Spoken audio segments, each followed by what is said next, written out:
Hey everyone, I'm Dan from JazzComposersPresent.com, an online space where composers, musicians, and listeners come together to celebrate the music we love. I'm joined today by Jim McNeely, pianist, composer, arranger, conductor emeritus with the Frankfurt Radio HR Big Band, and composer in residence with the Vanguard Jazz Orchestra. Jim is here to show us how to incorporate free counterpoint into large ensemble writing. Thanks, Dan, and hi everybody. Yes, I wanted to talk about counterpoint today. It's been an essential texture in jazz going all the way back to the early days of polyphony in the New Orleans musicians. And when I was a student at the University of Illinois, I took a semester of counterpoint and a semester of fugue. Those were two of my best experiences in school there. Of course, those classes were concerned with 18th century counterpoint, think Bach. But I learned an awful lot. I use a freer approach in my big band writing, but I adhere to principles I learned from Bach. And for me, there's three things to keep in mind. Number one, the motives need rhythmic and intervallic hooks to help create dialogue between and among the voices. A subject or your opening statement of da da da da da da da da da da da da doesn't have much to it, whereas something like Bach's D sharp minor fugue from the WTC starts boom, bum, ba ba ba ba ba ba ba ba. So those big leaps, intervallic leaps of the fifth, and the rhythmic ba ba ba da da da da da ba ba. Those are the hooks that enable the figure to be heard as the other voices come in. Number two, rhythmic interaction is as important as pitch. It's not just about the notes. The lines need to interact rhythmically, have some give and take. One of the basic principles is when one line is holding a note or resting, that's an opportunity for the other lines to move. So there's a lot of give and take, interchange between the rhythms of the line. And then third, the voices need to be separate from each other. They need to be each in their own range.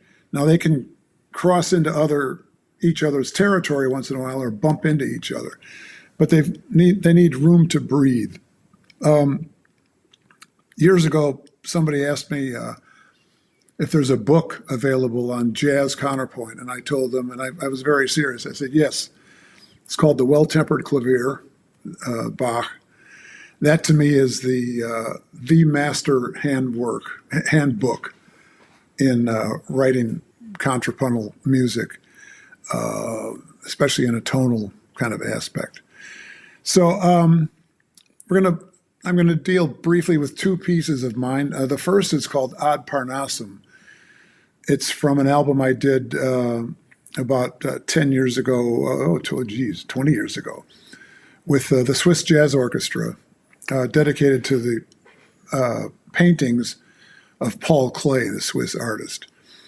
And so first, we can look at the rhythms in Ad Parnassum. There's two lines, and ultimately there's a third very smooth line that comes in over the top. But the piece begins with the introduction of these two basic lines. And I've shown what I was thinking of as the rhythmic motives. There's a main motive which can be A, B, or C, da da da, da da da, or da da da. That's kind of an alteration of da da da. And then a secondary motive of da da, and an extra motive, what I call E, which is ba da. So if you look through the situation at letter A, the first line comes in. And I've indicated where I use these different variants of the main motive and also places of the secondary motive and the extra motive. This wasn't done by design. I wrote it rather freely and in an improvised kind of manner.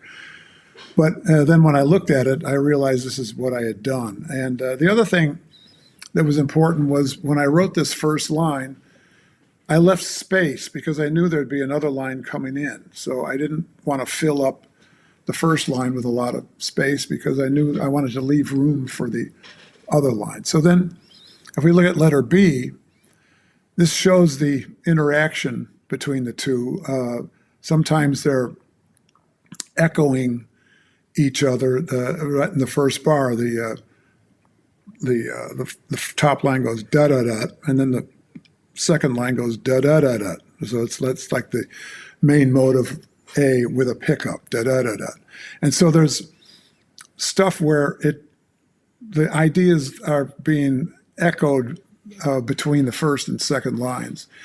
And at the end of the second system of letter B, you can see I put the E phrase there, the E motive, ba ba bo ba bo ba bo ba ba ba.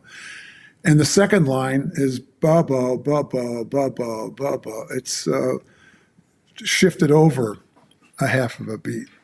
So for me, the rhythmic interaction of these two lines was very important. And now, Dan, you can play that example. We can hear how the rhythms interact.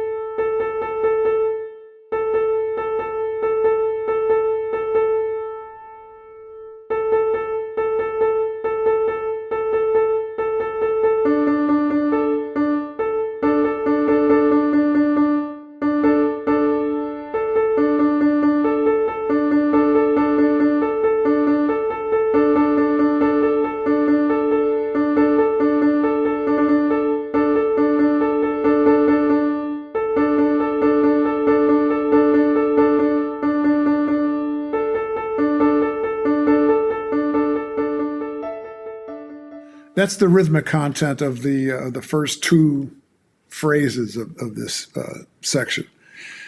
Each of those sections, letter A and B, there's a cushion that I put between the sections of an 8-bar kind of cushion to bring in the next section. So you'll hear that when we finally play the whole thing. Okay, so here is a sheet that shows the actual lines, but also it's focusing on the intervallic content. And you can see most of it is seconds, da-da-da, ba-ba-da-ba-da-da-da, and then leaps. Here's a major ninth, boo-ba, boo-ba, then back to the seconds. And then at the end of the second system, we've got these boo-da, doo-da, doo-da, these ascending sixths. So it's a combination mostly of seconds and sixths. Then we add the second line, and it's a lot of the same intervallic content as what's in the first line, except some of it is what's the term? Inverted. Yeah. Okay. Bach genius that I am. So especially we look at ba-da-da in the top line, and then bo-da-da-da, that's seconds echoed in the second line. But then we have in the fourth measure, bo-ba, the leap of the major ninth, that's echoed in the bottom line with a leap of a major sixth. And again, we get to the end of the second system of this two-voice thing, bo-da, bo-da, bo-da, the ascending sixths.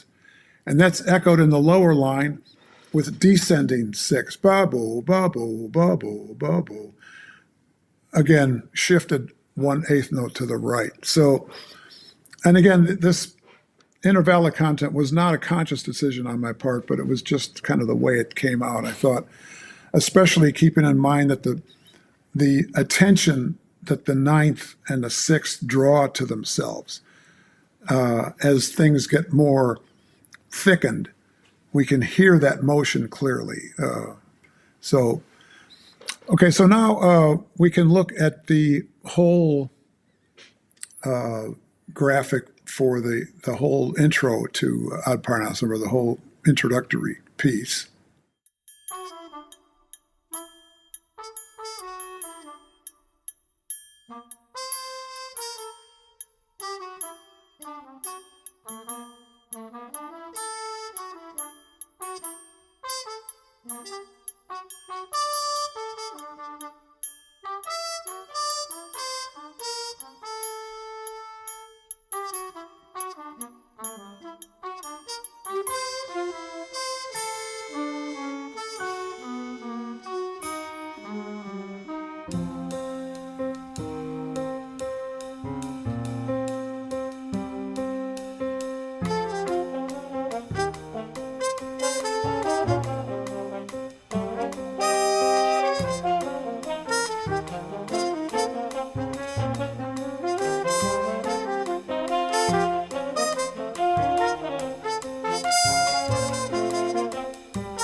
Yeah, and then the piece continues after that. But so that shows the overall result. I think you can hear. I hope you can hear the interaction of the voices, both the rhythmic and the intervallic interaction of those voices.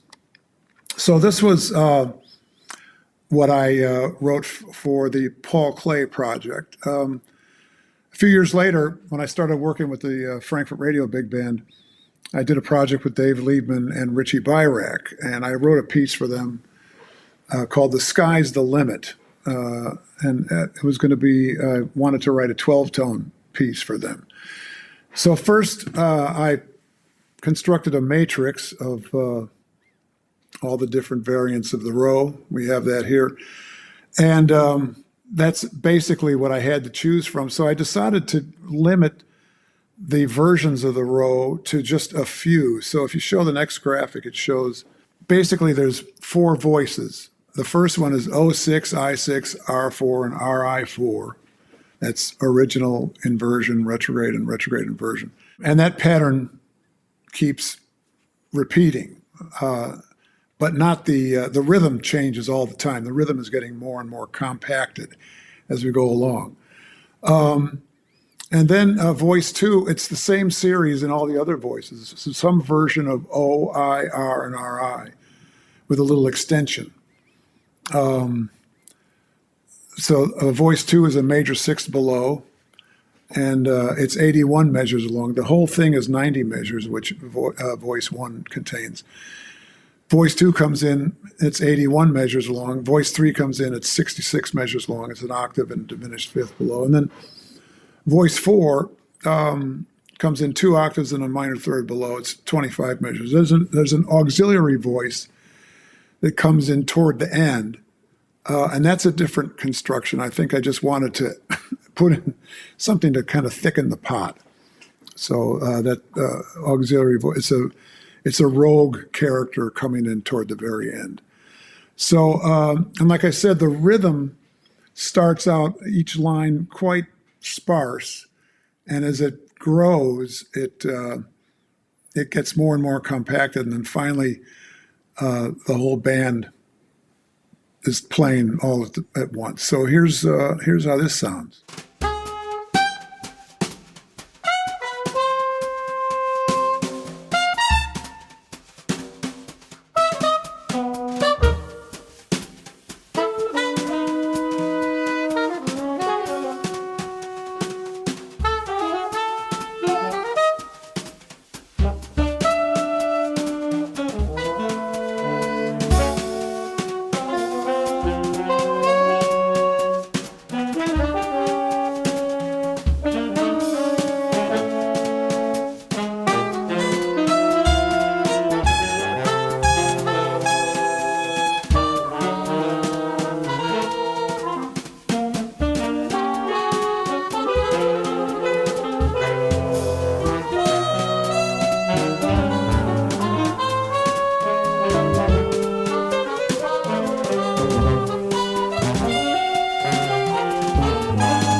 Chaos ensues. So, and you'll notice in there's several things that bop, that major 7th, that opening line, opening motive. You really hear that as each line comes in. And then there's also a trill, trilled note that's held for 2 bars. And so that's another marker, these things that stand out so you can hear it in each voice as the texture builds. And another thing I should mention, when I constructed this, most of the time I used 11 notes, and then the 12th note of the row becomes the first note of the next row.